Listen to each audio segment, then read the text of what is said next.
It's a Tuesday afternoon in July, 1987. 9 backpackers are camped at Enos Lake, deep in the Teton wilderness of Wyoming, and 13 miles from the nearest road. The elevation is almost 8,000 feet, and the nearby peaks soar even higher.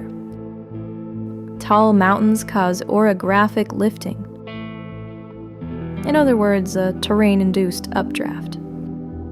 That's why rain and thunderstorms are common in the high country. But complex mountain topography is known to disrupt organized thunderstorms, a partial reason why severe weather is rare this high. On this day, however, a group of campers is suddenly overtaken by a massive storm and forced to take shelter from golf ball-sized hail.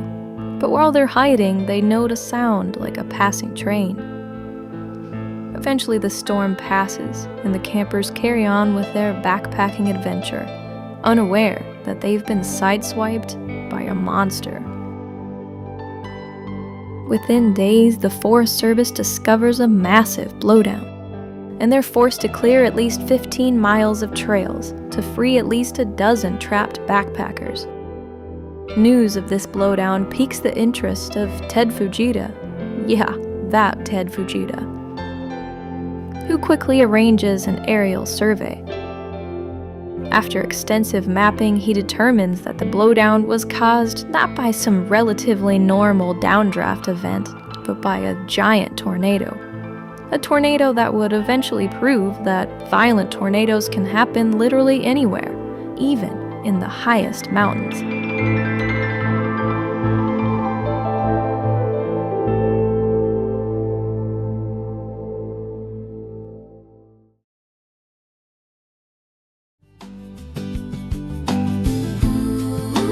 I'm a fool for you. Anna the Tornado Queen here with Tornado Tales. Lately I've become kinda obsessed with weird tornadoes. Not just the figurehead monsters like El Reno, Joplin, or Smithville, but the lesser-known events that sorta defy conventional tornado wisdom. Recently I made a video about the northern Arizona tornado outbreak of 2010, which was the largest outbreak ever west of the Continental Divide.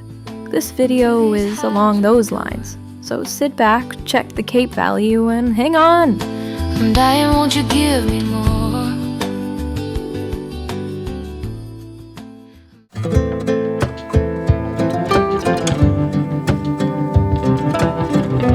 Having lived in Colorado, northern Arizona, and Alaska, I've spent a lot of time roaming the high country.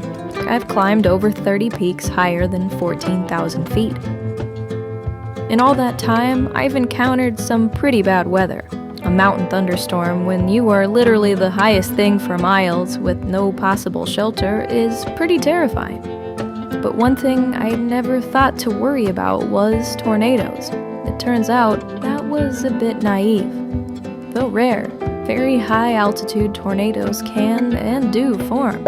In fact, there's a chance they're much more common than we realize. Just radar holes and a general lack of people make detecting them rare.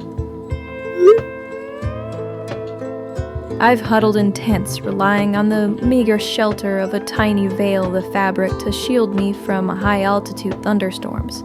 Now I actually have to fear a random tornado sucking me over the rainbow? Somewhere over the rainbow. F that. Alright, let's look at a few of these mountain tornadoes.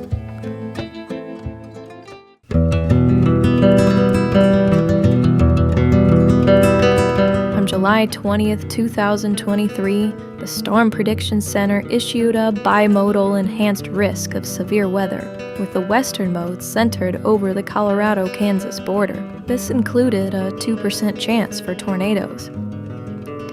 As diurnal heating destabilized the atmosphere, storms started to form over the mountains, and at 11:15 a.m., a little blip formed on the lee side of the Continental Divide just 16 miles east of Mount Elbert, the highest peak in the state and the second highest in the lower 48. At first, this little storm quietly rolled east, but it was soon joined by a train of others. An hour later, they'd merged into a powerful blob, shedding copious rain and hail on the high country. Then, at approximately 2 p.m., the NWS detected rotation on radar and issued a tornado warning. This astonishing mountain tornado was underway.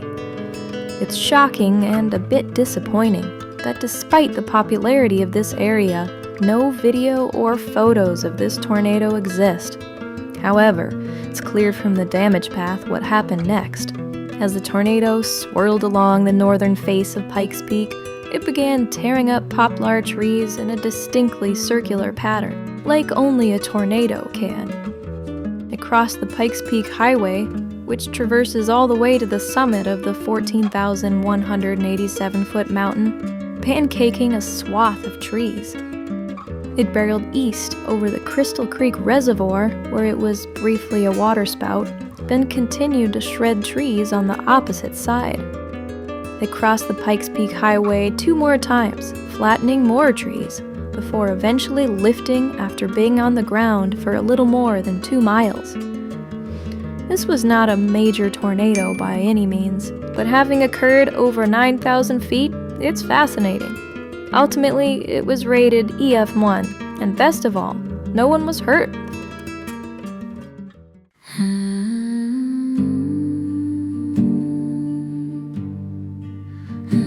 At 2:51 p.m. on a July afternoon in 2012, another super weird tornado set down near the summit of Colorado's Mount Evans. Like Pikes Peak, Mount Evans, which is now named Mount Blue Sky since the man it used to be named after took part in a massacre of Native Americans, also has a road all the way to the top. They are the only 14ers in the state that do. Anyway, because of this road, the tornado was witnessed by several people. It touched down near Summit Lake on the northern side of Mount Blue Sky, at an elevation of approximately 12,000 feet. It was brief, and since it was above tree line, it did no damage. As a result, it was rated EF0. The Wikipedia page listing the 2012 tornadoes does not list this one for some reason. However, you can see in the NOAA archive the official tornado report for this event.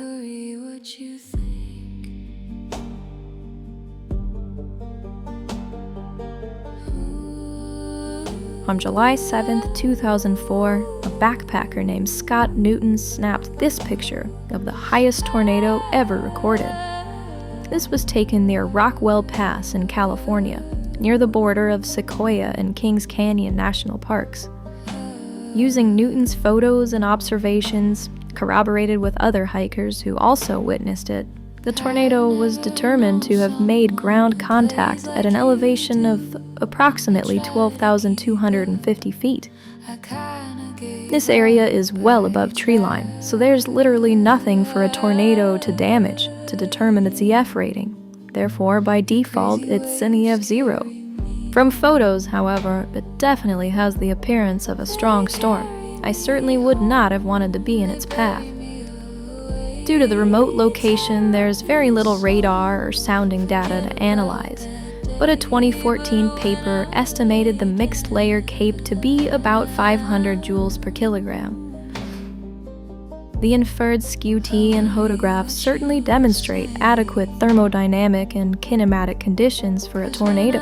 The authors suggested the tornado was possibly the product of a brief supercell, but was most likely a landspout.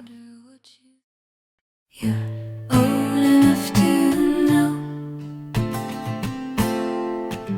you don't need anyone to tell you.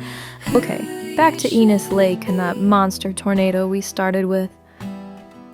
The 1987 Yellowstone Teton tornado is easily the most fearsome example of a high-altitude tornado ever documented, and clearly establishes that, while mountain tornadoes might be rare and usually weak, this is by no means a guarantee. This tornado is absolute nightmare fuel for anyone who likes to camp in the high country. Just try not to imagine it the next time you're hunkered down in your flimsy REI tent in a thunderstorm. Anyway, This monster of a tornado first touched down at 1:28 local time. Very quickly it intensified, and within 3 miles, a distance Fujita estimated it covered in 3 minutes, it was producing extreme damage to massive spruce trees, uprooting and debarking them. The tornado was just getting started. It maintained strong to intense winds for the next 6 miles, crossing directly over Enos Lake, where it passed our 9 campers. The tornado then climbed up to 10,700 feet, crossing the Continental Divide and descending into the Yellowstone River Valley, gradually weakening before fizzling out on the valley's east side. Luckily, nobody was in the direct path of this monster. If this tornado were to occur now, with the explosion in popularity of outdoor recreation, it's likely that many more people would have been impacted. Fujita extensively studied the damage, and reading the final analysis is fascinating. Fujita ultimately concluded that the path was over 24 miles long, with an average width of 1.6 miles. Its maximum width, however, was 2.4 miles. Seriously, this is only about a quarter of a mile less than the 2013 El Reno tornado. The tornado was on the ground for 26 minutes and traveled at a forward speed of 56 miles per hour. He gave the tornado an F4 rating, making it the highest and farthest west tornado to ever receive a violent rating. A particular section of Fujita's paper I found especially interesting was where he noted that in the worst section of damage, which he named Spin-Up Vortex A, the only F4 damage in a forest he thought that could compare to this was from a North Carolina F4 in the 1974 super outbreak. This makes it clear that Fujita thought this tornado was of particular violence. Waiting for my train to come, waiting for my train to roll on by. Tornadoes in high places. If you find these weird, rare tornadoes as fascinating as I do, gently tap the like and subscribe buttons. Let's learn more together. Anyway, thanks for spending some of your precious time with me. We'll see you later. I'll just sit and waste away my life.